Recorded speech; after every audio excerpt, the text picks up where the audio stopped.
What's going on, guys? Quinn69 here. This is going to be a mastery set dungeon guide for the Wrath of the Waste set. So straight away, to get there, you want to head to Act 5. That is Pandemonium Fortress level 1. And this is going to be a little bit funky. So what you're going to want to do, instead of running forward like you normally would, you're going to run backwards as if you were like, I don't know, first coming into the zone. And you can see just my mini-map here where it is located. So you're going to be running back just up a staircase. And then right as it kind of zigzags, so you're going to go up 2 staircases actually, and then bada bing, bada boom, it is right there. And that's the waypoint we came in.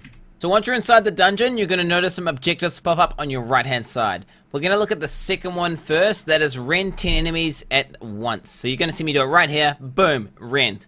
That's how you do it, and I'm going to explain to you what just happened there. So that was 2 abilities and 2 skills that I think you should definitely use if you're going to go for this, master set dungeon.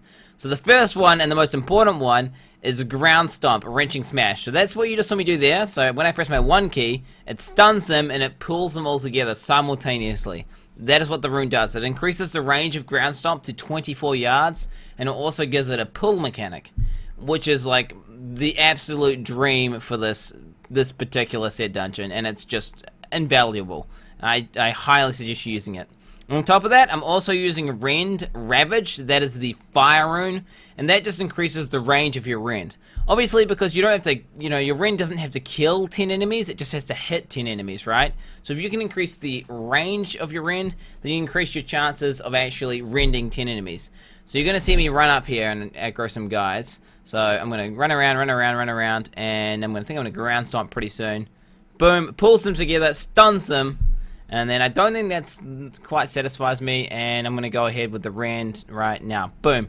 You hit 10 enemies with the rend. Perfect. And that's exactly how you do the objective. Okay, that went pretty smooth, and it doesn't always go like that.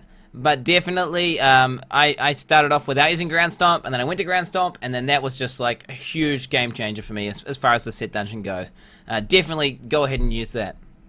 Apart from that, also, so you look at the third objective, do not take any physical damage for the duration of the dungeon. So what that means is you can't get hit by any melee attacks from any of these monsters. There is no ranged monsters, thank God, and so you're not going to have to worry about that. You just have to make sure you don't get hit by any melee attacks. So when you're constantly moving, just weave in and out of the monsters, kind of stun them with, I'm using Furious Charge as well, so I stun them with that. And then also, obviously, Ground Stomp helps you out a huge amount.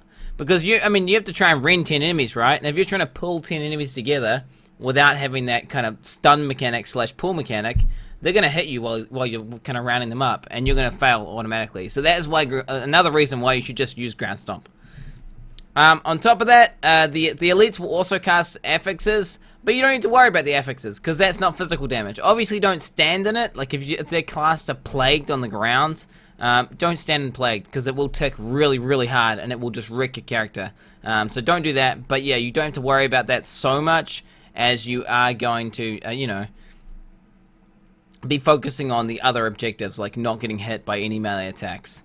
Apart from that, I would definitely suggest using I'm using an Ingiom on the cube as well, and that means whenever you kill an elite, you can just spam, your mobility skills. You can spam all your ground stomp and everything like that. On top of that, I would totally suggest using a Pulkathos weapons. So those are the 2 mighty weapons that actually make your whirlwinds give you a movement speed boost, which is perfect for this rift, and I think it's intended for this rift, as it's quite a large map, and it's a pretty tight time.